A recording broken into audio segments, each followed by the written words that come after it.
नमस्कार। भारत एक्सप्रेस के digital platform पर आपके साथ मैं हूं प्रीति पांडे और मेरे साथ हैं वरिष्ठ सहयोगी खालिद रजा खान जी।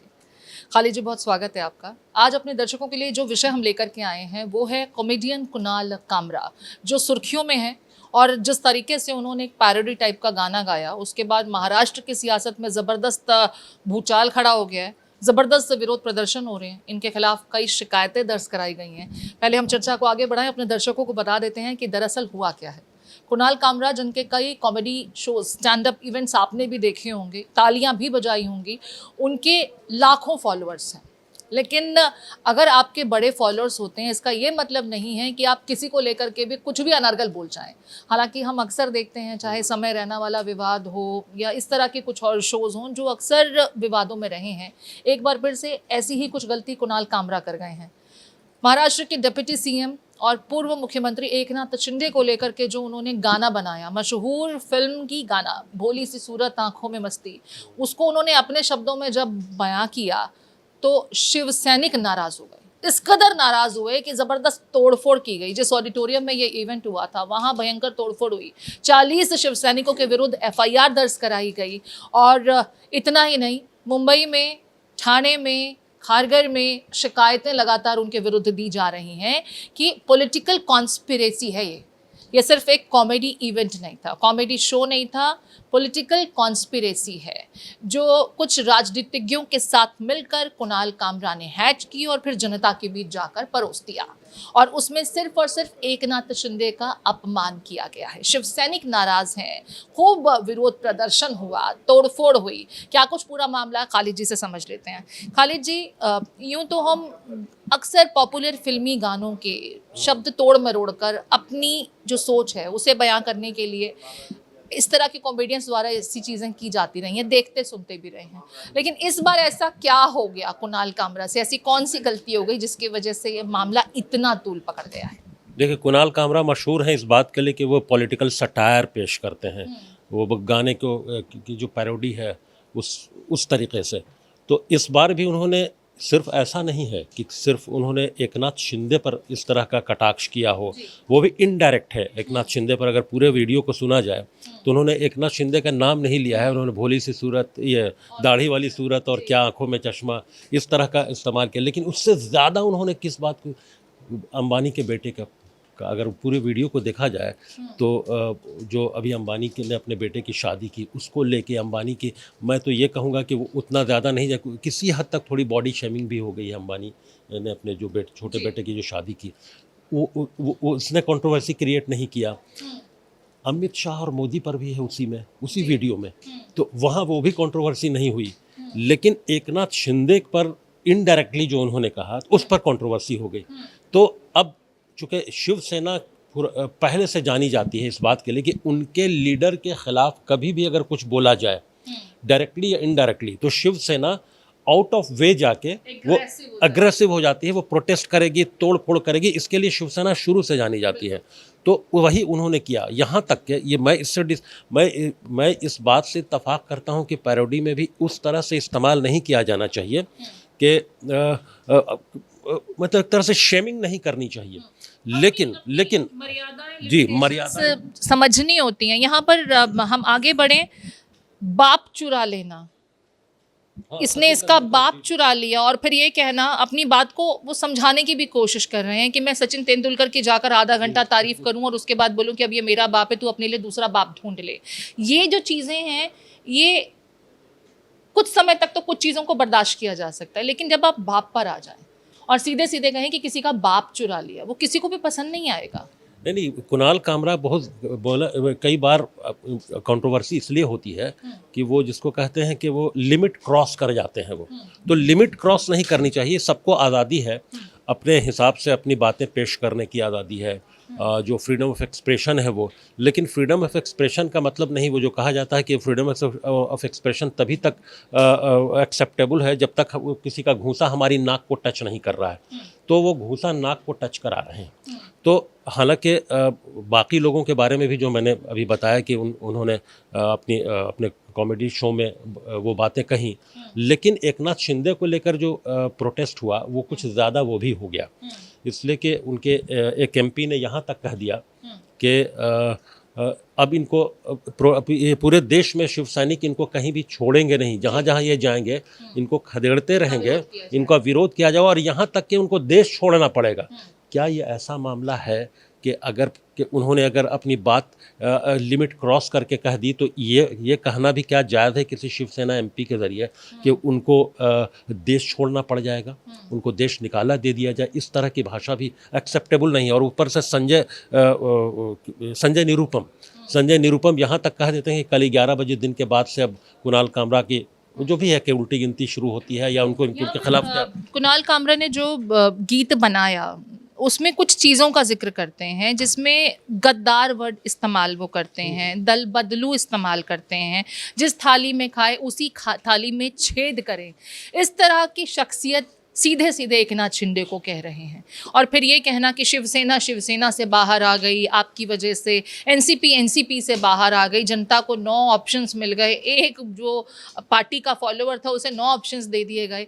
इस तरीके से सारा का सारा जो महाराष्ट्र की सियासत में बीते दिनों हुआ वो पूरा का पूरा ठीक रहा। सीधे सीधे यहाँ पर इस प्रेजेंटेशन के ज़रिए कुणाल कामरा ने एकनाथ शिंदे के सर पर फोड़ने की कोशिश की थी। इसमें सिर्फ एकनाथ शिंदे को पार्टी बनाना तक ही लोग नाराज़ नहीं हो रहे, लोग ये कह रहे हैं कि आप पॉलिटिकल पार्टीज़ के साथ में सांठगांठ कर रहे थे।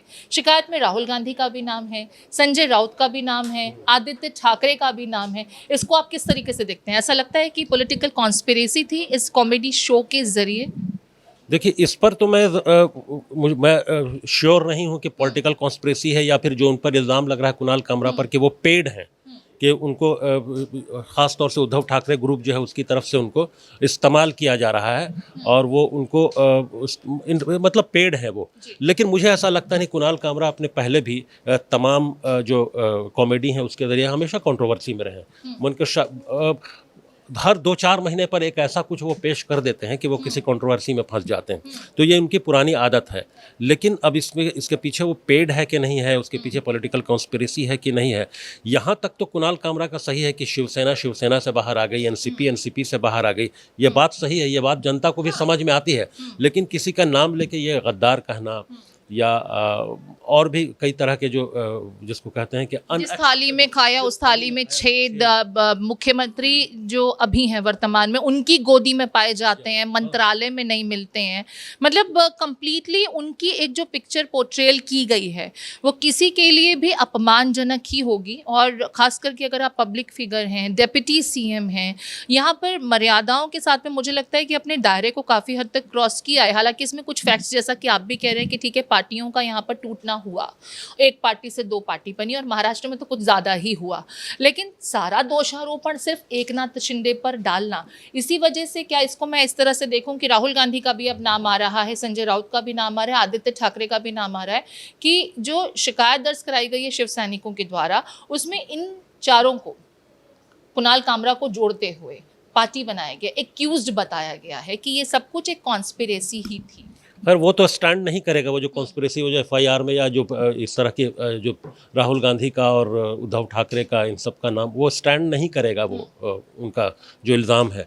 तो लेकिन कुणाल कामरा का मामला अगर ये कहें कि कुणाल कामरा को ये पूरा हक है कि वो पॉलिटिकल सटायर पेश करें पैरोडी के ज़रिए, लेकिन ये उनको हक हासिल नहीं है कि वो देखिए किसी भी स्टेट का एक सीएम रहा हुआ और अभी डिप्टी सीएम रहा जो शख्स है उसके ख़िलाफ़ इस तरह के नाज़ेबा अल्फाज इस्तेमाल करना कि गद्दार है, जिस थाली में खाया उसमें, तो ये एक्सेप्टेबल भी नहीं है और इसके बाद रिएक्शन होना भी लाजमी था।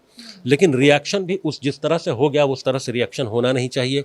और जिस तरह से पॉलिटिकल लीडर्स यानी शिवसेना के लोग यानी शिंदे ग्रुप के लोग जिस तरह से धमकियां दे रहे हैं वो बिल्कुल कानून को ये कहते हैं कि कानून को हाथ में ले रहे हैं या उससे एक्स्ट्रा माइल जाने की कोशिश कर रहे हैं, वो भी एक्सेप्टेबल नहीं है।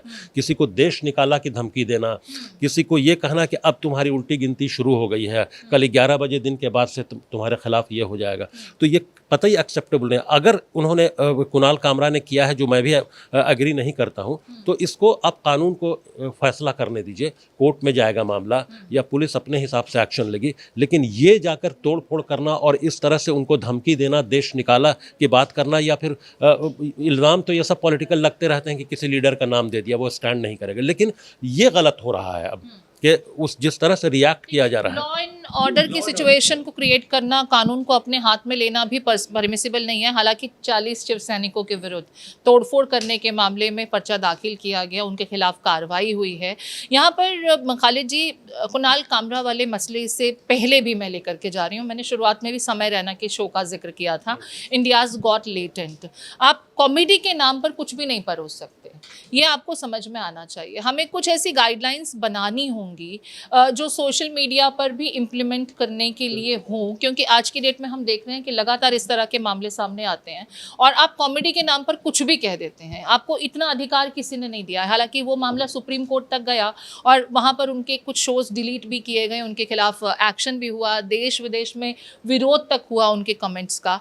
लेकिन क्या ये हाई टाइम नहीं है कि इस तरह के इवेंट्स, इस तरह के शोज़, उसके लिए भी एक प्रॉपर गाइडलाइंस जो कंसर्न्ड मंत्रालय हैं उनकी तरफ से अब आना चाहिए? क्योंकि टेलीविज़न पर, फिल्मों में हम जो परोसते हैं उसके लिए तो कई गाइडलाइंस हैं, लेकिन OTT प्लेटफॉर्म, सोशल मीडिया के लिए बातें हमेशा होती हैं, लेकिन अभी तक इतने सख्त नहीं है कानून। सिर्फ आप इंफॉर्मेशन टेक्नोलॉजी एक्ट या इससे जुड़े हुए जो हल्के फुल्के प्रावधान हैं, जिसमें फिर वो कानून का ही फ़ायदा उठा करके बाद में निकल भी जाते हैं, इससे बात नहीं बनेगी। क्योंकि जितना बड़ा ये दायरा होता जा रहा है, उतने ही बड़े दायरे में इसे सीमित रखने के लिए भी कुछ अब लॉज ज़रूर इम्प्लीमेंट भी होने चाहिए और इंट्रोड्यूस अब हो जाने चाहिए। Isn't it high time? नहीं, बिल्कुल एग्री करता हूँ। जिस तरह से समय रैना क्या आपने की बात की, जिस तरह से उन्होंने बहुत ज़्यादा वल्गर तरीके से उन्होंने पेश करने की कोशिश की, वो बिल्कुल एक्सेप्टेबल नहीं है किसी भी सिविलाइज्ड सोसाइटी के लिए। तो अब ये really it is high time कि अब गवर्नमेंट को और जो कंसर्न मंत्रालय है उसको कोई स्ट्रिक्ट गाइडलाइंस बनानी चाहिए। और सुप्रीम कोर्ट में जब ये मामला गया, सुप्रीम कोर्ट को भी स्ट्रिक्ट और डायरेक्टिव्स देना चाहिए जिसकी बुनियाद पर गवर्नमेंट कोई कानून बना सके या ये जो कंसर्न मंत्रालय है वो कोई गाइडलाइंस पेश कर सके लोगों के लिए। बिल्कुल होना चाहिए। और ये OTT प्लेटफॉर्म्स पर जिस तरह की चीज़ें परोसी जा रही हैं, लगता है जैसे वहाँ कोई सेंसर बोर्ड है, कुछ काम करता ही नहीं है। इस OTT, हाँ, OTT प्लेटफॉर्म्स पर तो बिल्कुल ऐसा है कि खुली छूट है, जिसको जो चाहिए वो कहता है, जैसी ज़ुबान इस्तेमाल करना चाहता है करता है, भोंडी भद्दी ज़ुबान। तो इस तरह से ये उसका समाज पर क्या इम्पैक्ट पड़ेगा? फैमिली के साथ, बच्चों के साथ सब लोग बैठ के देखते हैं वो शो। वो ऑड सिचुएशन में क्यों डालना चाहते हैं ऐसे तमाम जो प्रोड्यूसर्स हैं, उनको रोकने के लिए, ऐसे बेलगाम लोगों को रोकने के लिए यकीनन एक अब ये बिल्कुल हाई टाइम है कि गवर्नमेंट को एक स्ट्रिक्ट कुछ लॉ बनाने की ज़रूरत है, कुछ गाइडलाइंस देने की ज़रूरत है। और किस दायरे में रहें और कैसे, मुझे तो लगता है कि एक उनको जो कुछ ऐसे वर्ड्स को बैन कर देना चाहिए कि ये इस्तेमाल नहीं होने चाहिए कुछ शोज़ में, कुछ फिल्मों में। कुछ गाइडलाइंस डेफिनेटली होनी चाहिए। हालांकि इसकी चर्चा, एडवोकेसी लगातार लंबे समय से होती रही है। अब कुणाल कामरा वाले इस मामले में भी, क्योंकि कोई गाइडलाइंस है ही नहीं सेट कि आप किस तरह के शब्दों का इस्तेमाल कर सकते हैं, किस पर कितनी पर्सनल अटैक कर सकते हैं, और अगर आप पर्सनल अटैक करते हैं तो आपके विरुद्ध किस तरीके का मामला बनना चाहिए। हालांकि यहाँ पर शिकायत दर्ज कराई गई है और जिस तरह के शब्दों का इस्तेमाल एकनाथ शिंदे के लिए किया गया है, मुमकिन है कि कुणाल कामरा को आने वाले समय में उसका खामियाजा भुगतना होगा। क्योंकि आपकी कॉमेडी के नाम पर किसी व्यक्ति का अगर अपमान हो रहा है तो फिर भुक्तभोगी तो आपको उसका बनना होगा अगर शिकायत होती है। और यहाँ पर शिकायत हुई है। ये बात अलग है कि शिव सैनिकों ने भी जो कानून अपने हाथ में लिया, उसके लिए भी कानून में कई धाराएं हैं और मुमकिन है कि उनके विरुद्ध भी उचित कार्रवाई होगी। इस पूरे मामले को आप किस तरीके से देखते हैं? किसी डिप्टी CM या CM रह चुके व्यक्ति के लिए जिस तरह के शब्दों का इस्तेमाल और जिस तरीके से पोर्ट्रेल किया गया, क्या आप उससे इत्तेफाक रखते हैं? राजनीति के इन चेहरों की इस तरीके की अपमान करने की क्या किसी को कॉमेडी के नाम पर छूट मिलनी चाहिए? आपके कमेंट्स का इंतजार रहेगा।